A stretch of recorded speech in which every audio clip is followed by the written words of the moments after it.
सनातन को अकबर बाबर गौरी गजनवी खत्म नहीं कर पाए तो कांग्रेस किस खेत की मूली है, ये देश के रोम रोम में बसा जोशी।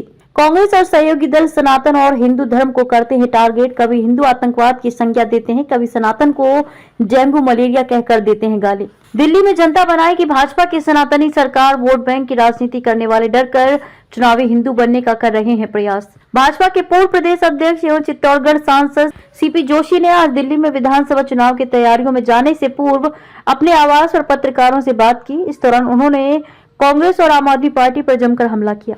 सीपी जोशी ने कहा कि कांग्रेस और उनके सहयोगी दल लंबे समय से सनातन और हिंदू धर्म को टारगेट करने में लगे हैं। कभी हिंदू आतंकवाद की संज्ञा दी जाती है तो कभी सनातन को डेंगू मलेरिया कहकर गाली दी जाती है।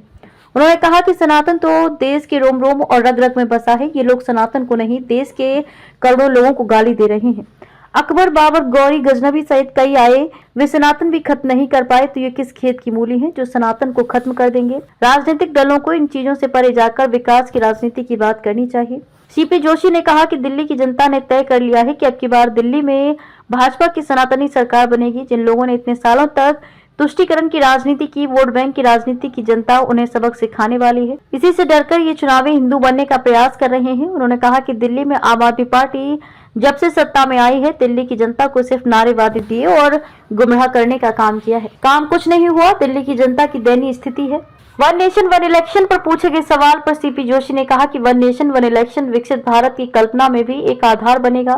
5 साल तक देश इलेक्शन मोड पर चलता है। लोकसभा चुनाव होने के बाद किसी न किसी राज्य में चुनाव होते रहते हैं, आचार संहिता लगती है, विकास बाधित होता है और संसाधन लगते हैं। जिस प्रकार वन नेशन वन टैक्स हुआ, वन नेशन वन राशन हुआ, वैसी वन नेशन वन इलेक्शन जनता की मांग है, देश की जरूरत है। प्रधानमंत्री नरेंद्र मोदी के नेतृत्व में इसे आगे बढ़ाया गया। सभी राजनीतिक दलों को इसमें सहयोग करना चाहिए।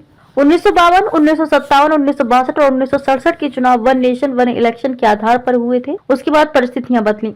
एक सवाल के जवाब में सीपी जोशी ने कहा कि भाजपा ने सभी नेताओं का सम्मान और आदर किया। पीवी नरसिम्हा राव जब प्रधानमंत्री थे तब उनके लिए कांग्रेस कार्यालय के दरवाजे बंद कर दिए गए थे। उनका स्मारक कहां बनाया, क्यों अपमानित किया गया? डॉक्टर मनमोहन सिंह जी का इतना ही सम्मान था तो उनके बनाए बिल को फाड़कर राहुल गांधी ने देश को क्या संदेश दिया? देश की जनता जानती है कि 84 के दंगों में किस प्रकार से हजारों लोगों की हत्या की गई। इसके बाद सीपी जोशी ने आर.के. पुरम विधानसभा के भाजपा कार्यकर्ताओं के साथ चुनाव की तैयारियों को लेकर बैठक की। विजन ने एक बार फिर से सनातन धर्म को लेकर टिप्पणी की है। कहा है कि यहाँ पर जातिगत भेदभाव खासतौर पे प्रोफेशंस में यानी रोजगार में बहुत ज़्यादा होता है। इसका विरोध श्री नारायण गुरु के द्वारा भी किया गया था और इक्वालिटी प्रमोट करने की बात की गई थी। इस पर भाजपा भी हमलावर रूप से सामने आई है। देखिए, मैं सोचता हूँ कि कांग्रेस और कांग्रेस के सहयोगी दल लंबे समय से सनातन और हिंदू धर्म को टारगेट करने में लगे हैं। कभी हिंदू आतंकवाद की संज्ञा दी जाती है, कभी सनातन को गाली दी जाती है, कभी सनातन के लिए डेंगू मलेरिया कहा जाता है, एड्स कहा जाता है। मैं सोचता हूँ कि सनातन इस देश की आत्मा है और सनातन को अकबर बाबर गौरी गजनवी कई आए, वो भी खत्म नहीं कर पाए तो ये क्या किस खेत की मूली है जो इस सनातन को खत्म कर देंगे। सनातन इस देश के रोम रोम और रग रग में बसा हुआ है। मुझे सोचता है कि राजनीतिक दलों को इन चीज़ों से परे जाकर देश में सिर्फ विकास की राजनीति के लिए बात करनी चाहिए, न कि सनातन को टारगेट करना चाहिए, गाली देनी चाहिए। ये गाली न सिर्फ सनातन को नहीं, इस देश के करोड़ों लोगों को गाली दी जा रही है। मैं सोचता हूँ कि कांग्रेस और उनके सहयोगी दलों को इससे बात जाना चाहिए। सर, बाकी अर्जुन राम मेघवाल की तरफ से बोला गया है कि वन नेशन वन इलेक्शन बिल्कुल प्रैक्टिकल है और इस पर 8 जनवरी से चर्चा भी तेज हो सकती है। डेफिनेटली बिल्कुल इस देश की मांग है और विकसित भारत की कल्पना में ये भी एक अपना एक आधार बनेगा।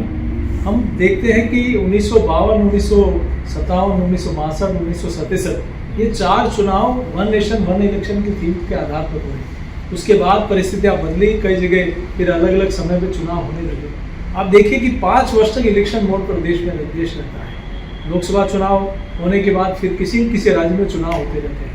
आचार संहिता लगती है, विकास बाधित होता है, संसाधन लगते हैं। तो क्यों नहीं, देश की जनता की भी यही मांग है कि एक देश एक चुनाव होना चाहिए। जैसे वन नेशन वन टैक्स हुआ, वन नेशन वन राशन हुआ, वैसे ही वन नेशन वन इलेक्शन की देश की जरूरत है, देश की मांग है और माननीय प्रधानमंत्री जी के नेतृत्व में इसको आगे बढ़ाया गया। मैं सोचता हूँ सभी राजनीतिक दलों को इसमें सहयोग करना चाहिए। का बिगुल बच चुका है और इसके लिए हर पार्टी प्रचार प्रसार भी जम करके करिए। इस वक्त मेरे साथ मौजूद हैं राजस्थान के चित्तौड़गढ़ से सांसद सीपी जोशी।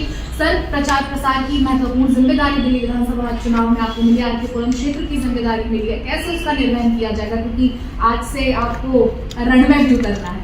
देखिए, मैं एक पार्टी का कार्यकर्ता हूँ और एक पार्टी के कार्यकर्ता होने के नाते मुझे जो भी पार्टी जिम्मेदारी देती है, मेरे जैसे अनेक कार्यकर्ताओं को जिम्मेदारियाँ मिलती है, तो वहाँ जो भी पार्टी ने जिम्मेदारी दी है उसका निर्वहन करने का मैं प्रयास करूँगा। मैं सोचता हूँ दिल्ली की जनता इस बार मन बना चुकी है कि अब की बार भाजपा सरकार, क्योंकि कहीं कहीं आप पार्टी ने पिछले वर्षों में जब से शासन में आई, दिल्ली की जनता को सिर्फ नारे वादे दिए गुमराह करने का काम किया, काम कुछ नहीं हुआ। चाहे शिक्षा के क्षेत्र में हो, चाहे चिकित्सा के क्षेत्र में हो, चाहे सड़क का मामला हो।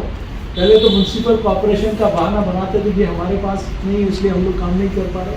अब तो म्यूनसिपल कॉर्पोरेशन भी इनके पास है, तो फिर दिल्ली की जनता टूटी सड़कें सहन कर रही है, दिल्ली की जनता के स्वास्थ्य और शिक्षा की दयनीय स्थिति है, और कहीं कहीं भ्रष्टाचार की भेंट ये जो आपका कार्यकाल चला है, मैं सोचता हूँ दिल्ली की जनता ने मन बना लिया है।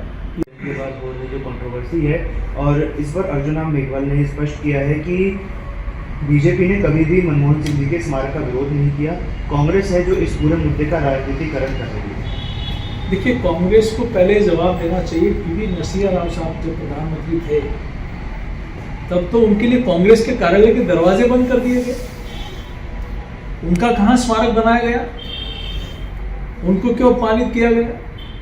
और डॉक्टर मनमोहन सिंह जी के बारे में अगर इतना ही सम्मान था तो उनके बनाए हुए बिल को फाड़कर राहुल गांधी जी ने इस देश को क्या संदेश दिया? देश की जनता जानती है कि 84 के दंगों में किस प्रकार से हजारों लोगों की हत्या की गई, लेकिन अब राजनीति करने से इनका असली चेहरा जनता जान चुकी है। भारतीय जनता पार्टी हमेशा से, चाहे प्रणब मुखर्जी हो, चाहे मनमोहन सिंह जी हो, सबके सम्मान किया है, सभी नेताओं का आदर किया है। तो दिल्ली के मुख्यमंत्री आतिशी ने एलजी को पत्र लिखकर कहा है कि दिल्ली में धार्मिक स्थलों का विध्वंस ना किया जाए, क्योंकि इससे जो धार्मिक भावनाएं हैं वो आहत होंगी। हालांकि एलजी ऑफिस ने इन सभी आरोपों का खंडन किया। मुझे लगता है कि अब देश की जनता और प्रदेश की जनता, जिन लोगों ने इतने सालों तक तुष्टीकरण की राजनीति की, वोट बैंक की राजनीति की, इस बार उनको सबक सिखाने वाली है, और उसी से डर के अब थोड़ा चुनावी हिंदू बनने का प्रयास कर रहे हैं। लेकिन दिल्ली की जनता ने तय कर लिया कि इस बार दिल्ली में सनातनी सरकार बनेगी।